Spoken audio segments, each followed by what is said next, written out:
checks and balances. They can only do so many things before somebody else says, Mr. President, you're not allowed to do that. Well, that's how it's supposed to be anyways. Same thing with the governor. The governor's supposed to have a system of checks and balances in place, and if they go off the rails, somebody's supposed to reel them back in and say, sorry, Governor, that's not how it works. The third position of power is the sheriff. So if you can imagine, president's running the nation, governor's running the state, sheriff is running the county. Again, our friends at the Supreme Court have said that the sheriff is the chief executive and administrative officer of the county. And it just so happens that they have the power to arrest people. And it just so happens that they also swear an oath to uphold and defend that Constitution.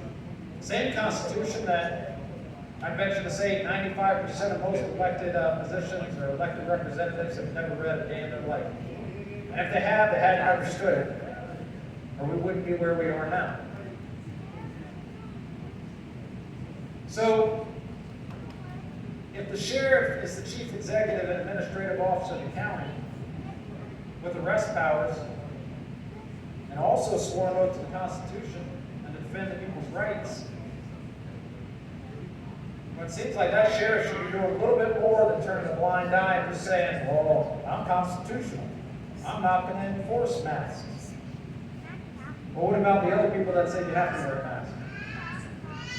What about the mayor that's got signs all over your city that say put your mask on, 6 feet apart? What about the police officer that shows up because you don't want to put a mask on?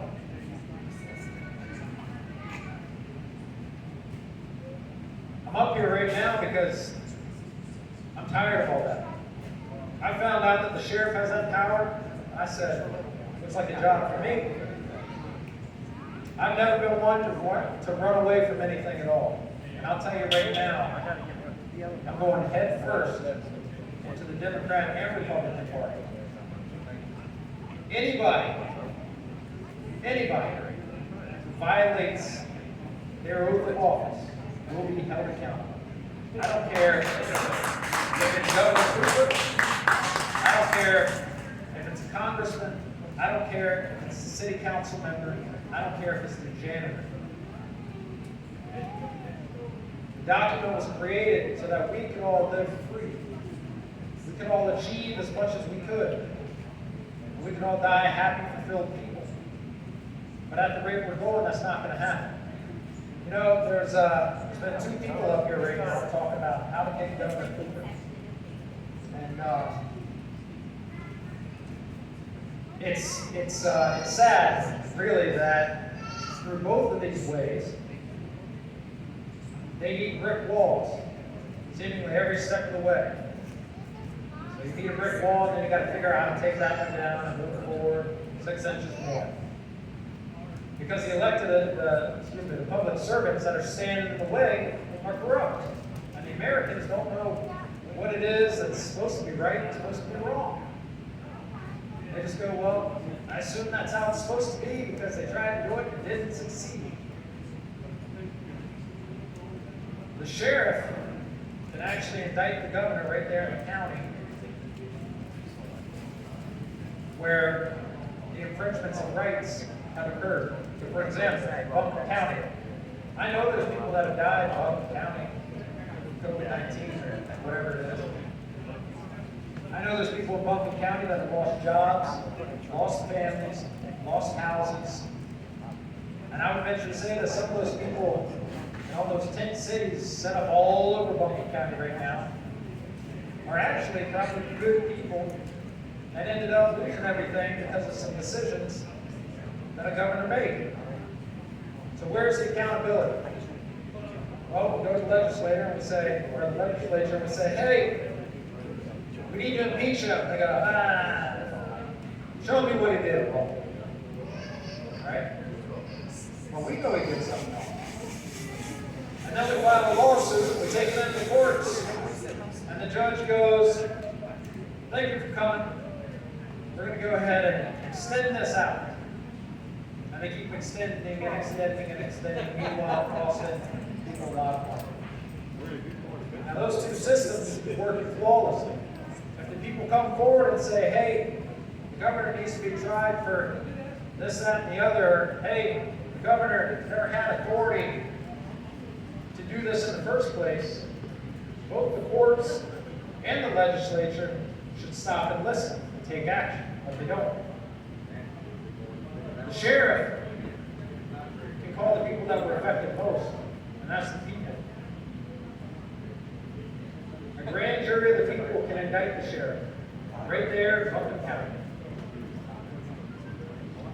And when that happens, the sheriff or the governor has to come to Buncombe County to defend his case, to explain why he made the decisions that he made.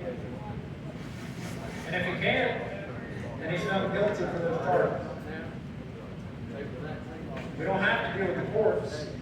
We just do it all administratively.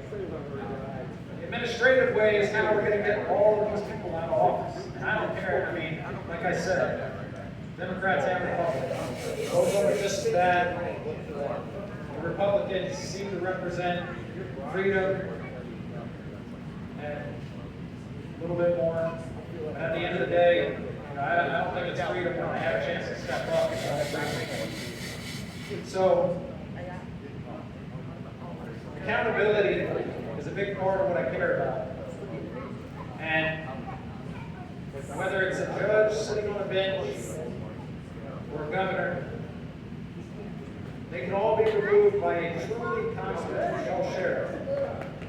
Now, I'll tell you all this. I'll be extremely transparent. As many of my critics have said on Facebook, I've got enough police experience to be barely a rookie. Barely a rookie. I've got 3.5 years. I've got 3.5 years of knowing how to read general statutes out of a book, half of them that are repugnant to the Constitution anyways, and arrest somebody for it and take them to jail. I've got 3.5 years of experience in law enforcement to know that there's some things in law enforcement that we can change to repair the community and law enforcement relationship. But there's one thing that I've got over, I guess, most sheriffs across the state and maybe even across the country, is I read the Constitution and I understand what the hell the sheriff's supposed to be doing. There's a little white book over there in the corner, and I'll be happy to show it to anybody. I found it online.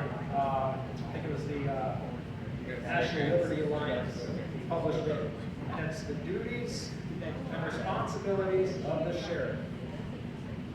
One of the things in there, and I was sitting in the hot tub when I read this about had a stroke. It said one of the responsibilities of the bailiff sitting on the bench, or the bailiff in the courtroom, is not just to sit up and go, all rise for the honorable, blah, blah, blah. Their responsibility is to listen and watch the judge. And if they act unconstitutionally, to stand up and remove them from the bench. It's as simple as that. Now, personally, I've been in the courtroom many times. I've seen and heard judges say things that I went, oh, I don't know if he's allowed to do that. I mean, he wasn't, but there's no accountability. You know, just showing up in a courtroom for a crime where there's not a jury is unconstitutional. If you show up, you're supposed to have a jury of your peers there to hear what you have to say.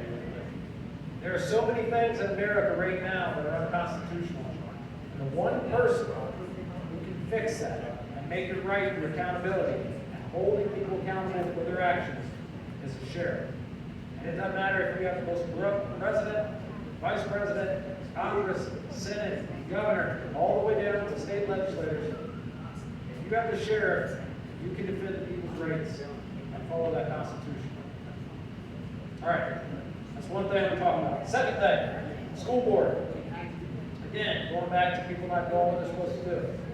In Buncombe County, we're going after the school board, we're going after the party. We're also going after the sheriff.